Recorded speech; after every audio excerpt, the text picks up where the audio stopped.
I hate to say it, but full frame cameras are totally overrated. Let me explain. You gotta just press record. Hey, what's up? It's Omar with Think Media, and this channel is all about helping you build your influence with online video and YouTube, and we do that by sharing the best tips and tools on how to do so.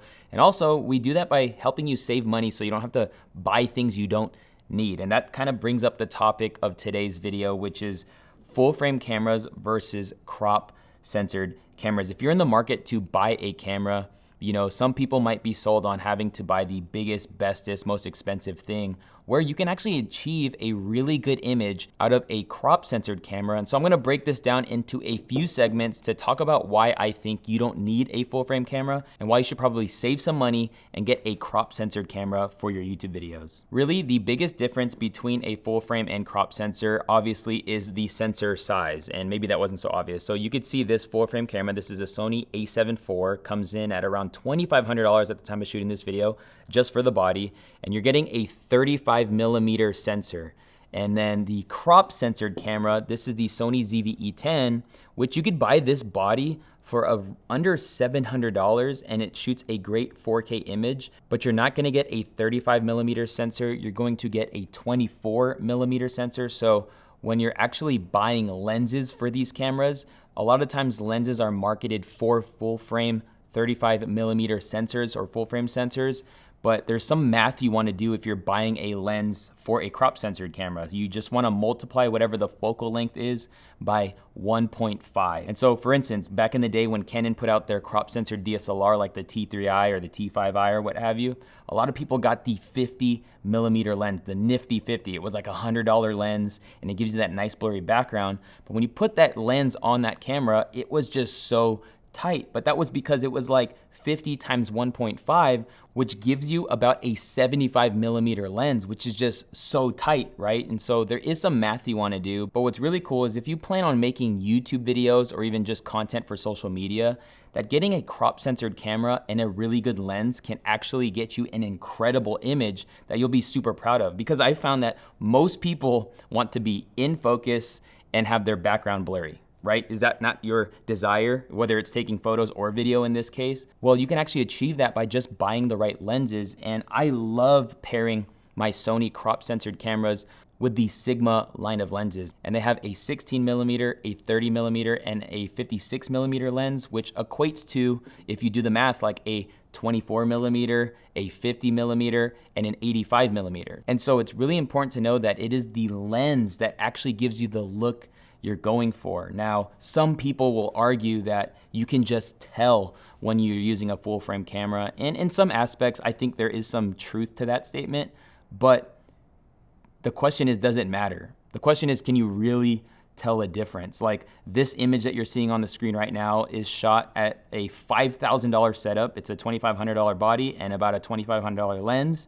And then this setup that you see on the screen right now is just under $1,000. And if the $1,000 image looks really good to you, then save some money and maybe buy a couple cameras if you want. But it's incredible. Like I'm right now shooting on the Sony FX30, which is a little bit more of an expensive crop censored camera, but I'm shooting on a crop censored camera and I absolutely love the image coming out of this camera. So then what's the point of full frame cameras to begin with? Like a lot of pro people are using full frame cameras and things like that. Well, I would say, take it from me, I've been making YouTube videos for about 3 years consistently, and most of my videos are shot on crop censored cameras because I'm typically using simple shots. I'm just stationary shot or maybe, you know, basic B-roll and things like that. It's great for that, even for thumbnails. But where you're gonna find a full frame most useful is in a few cases. The first would be low light performance. Now, because the sensor is bigger, you're gonna get better performance in higher ISOs. So a lot of times when you see grainy image in the dark,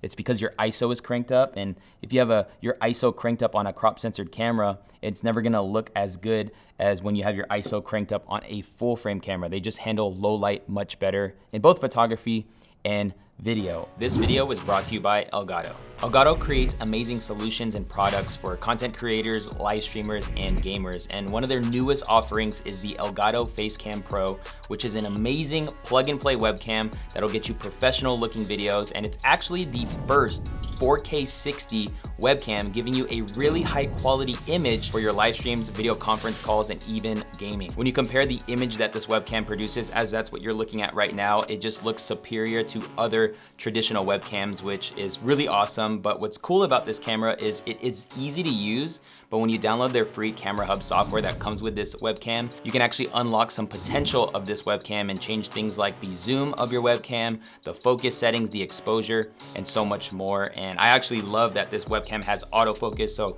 if you hold up a product, it'll focus on the product, and if you drop it down, it'll focus back on your face, making it an awesome upgrade to your current webcam solution. And if you want to check out the Facecam Pro for yourself, check out the link in the description below. Thank you, Elgato, for sponsoring this video. Another aspect that I feel doesn't really matter if you're making basic content for social media and YouTube is dynamic range. And what I mean by that is just the information that's both in the highlights of an image, so you can see that window outside, it's super bright, and then the information in the dark shots all in one shot, right? With a full frame camera, you can capture a lot more of that information, but there's an asterisk there. With the new Sony FX30, you can actually get a lot of information from this camera because it shoots in 10-bit, which essentially means your video files capture a lot of information in your videos so that you can bring back some of that information in the highlights or bring up that information in the shadows. I hope that kind of makes sense, but a lot of times full frame cameras are just gonna perform better in that regard. And so low light, dynamic range, and then the third area, full frame cameras would be superior as a crop censored camera is bokeh or background blur. And so the amount of blurriness that the camera can achieve based on the lens you put on, which another asterisk is there, is that you can get more background blur out of a full frame camera. But the thing is, those Sigma lenses that I talked to you about are really shallow, sharp lenses. Like setting your aperture to 1.4 on a crop censored camera is gonna make your background super blurry. Like if that is what you want, then that pairing is gonna be perfect. Now, if I set my camera settings to the same aperture, so let's say on my Sony ZV-E10, I set it to f2.8, and then I had another lens on the Sony A7IV that was also set to 2.8, you're gonna have more background blur in the full frame camera set to 2.8 than the crop censored. But that's why you potentially wanna just know the shot you're going for, and just by the body of the crop sensor and then get the lens that you want. And for most people, you just need a medium wide shot like this, the Sigma 16mm lens slapped onto a crop censored camera. You're gonna get a really good look and a nice blurry background. Now, if you wanna put the camera even further away, just get a 30mm 1.4 lens. But even then, when you stack the images side by side, you really have to pixel peep. And what I mean by pixel peep, you gotta look really close at the videos or photos to see the nuanced differences in how the cameras translate background blur. And so in all honesty, most people who have the finances to invest into an unlimited setup, it's like, just give me the best, then get whatever you want. But if you actually want your dollar to go further or maybe streamline your process. Now, if you plan on buying a $2,500 body anyway, why don't you buy 2 or 3 of these and get the right lenses, and now you can have a setup for your workstation or your Zoom calls, and then you can have a setup for your vertical videos, and then you can have another setup for your talking head YouTube videos. Or if you want to start a podcast, so have a 3-angle podcast and have just great lenses on these crop censored cameras and just crush your videos because it's gonna look awesome with a cheaper camera setup. And so I hope this video kind of gave you a synopsis and kind of leads you in the direction. If you want to check out links in the description below for our best recommended crop censored cameras and lenses, then be sure to check out those links. If you want to see a video on my personal desk setup and how I actually plug this camera into my computer to level up my Zoom calls, live streams, and online interviews, click or tap the screen. So grateful that you would watch this video. I hope to see you in a future one. See you later.